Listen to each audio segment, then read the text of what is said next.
homme qui était né pour devenir grand, cet homme qui est né pour être un honorable, cet homme qui est né pour être excellent, était en train de vivre le contraire.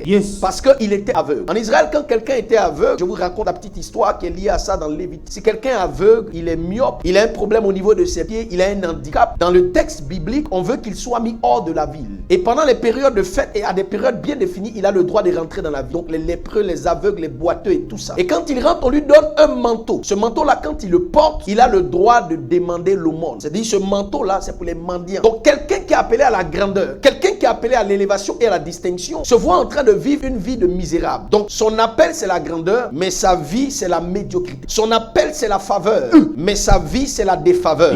Son appel, c'est l'élévation, mais sa vie est sans faveur, sans odeur. Elle est sans saveur. Mais pendant que je prie pour toi au nom de Jésus, si Dieu t'a appelé à la grandeur, mais tu es en train d'expérimenter le contraire, que cette situation soit corrigée au nom de Jésus. En réalité, quand vous regardez la vie de Bartimée, vous comprenez par là que Dieu l'avait appelé à quelque chose, mais il était en train d'expérimenter autre chose. Bartimée a eu la résolution à son problème parce qu'il a su prier. Donc la prière est la seule méthode et presque l'unique méthode qui donne le potentiel à Dieu pour pouvoir changer le destin d'une personne. J'aimerais dire à quelqu'un que la prière est une nécessité capitale. Si vous devez avoir un changement de destinée, à un moment donné, vous devez vous référer à la prière. Si vous lisez dans la Bible, tous les grands hommes ont un principe en général. Le principe de base en général qui met en commun tous les héros de la Bible, c'est le principe de la foi. Et vous le voyez dans Hébreux chapitre 11. Mais les hommes de foi sont des hommes de prière. Parce que la prière nourrit l'esprit de la foi. Et celui qui a la foi grandit dans l'esprit de la prière. En fait, la prière permet à un homme de maximiser ses états de foi. La Bible dit tout est possible à celui qui croit. Parce que quand un homme a la foi, il prie. Et lorsqu'un homme qui a la foi prie, il est toujours exaucé. Alors la Bible dit que Jésus était en train de passer par le chemin. Bartimée a appris que c'est Jésus qui passait. Bartimée a appris qu'aujourd'hui, il venait d'avoir une opportunité pour avoir la réponse à son besoin. Sachez une chose, c'est que lorsque vous priez et que Dieu doit vous exaucer, l'exaucement de Dieu viendra par une opportunité. L'opportunité est la porte qui vous permettra de saisir la récompense à votre prière. L'opportunité est la porte qui vous permettra de rentrer en possession de l'exaucement à votre prière. Et si tu entends le son de ma voix que tu es en train de prier, que Dieu te donne l'opportunité de la prière au nom de Jésus. Je dis l'opportunité de ta prière au nom de Jésus. Tu es en train de prier pour avoir une situation décantée. Que Dieu te donne une opportunité pour décanter cette situation au nom de Jésus. Te voilà en train de chercher un homme pour entrer dans le mariage. Que Dieu te donne une opportunité pour décanter cette situation au nom de Jésus.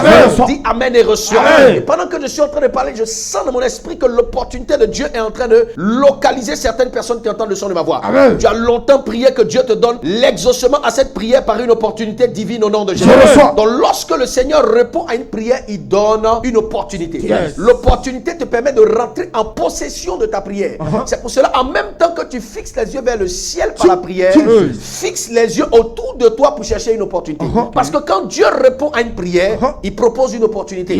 Et celui qui sait saisir l'opportunité est celui qui va voir sa prière être matérialisée. Parce que lorsque Jésus est en train de passer, c'est une opportunité pour tous les malades qui sont en demande. Nous sommes tous des demandeurs du miracle divin. Que tu le veuilles ou pas, même si tu n'es pas malade comme Bartimée, quelque part chez toi, tu es dans un besoin et tu es dans une nécessité. Tu es en train de faire appel au ciel ou à l'univers infini pour demander qu'il y ait une solution à un combat, une solution à une situation. Il y a des gens qui ont beaucoup d'argent mais qui n'ont pas d'enfants. Il y a des gens qui ont beaucoup d'enfants mais qui ne sont pas mariés parce qu'ils ont des enfants un peu partout. Il y a des gens qui sont en train de prier pour avoir la solution à leur santé à l'instant même à l'hôpital. Et pendant que tu es en train de suivre cette émission et tu es en train de suivre ce direct, tu es en train de suivre une opportunité divine qui est en train de se présenter à toi. Que cette opportunité te permet de rentrer en contact avec ton miracle au nom de Jésus. Dis amen et reçois. Dis amen et reçois. Dis amen et reçois. Dis amen et reçois. Dis amen et reçois.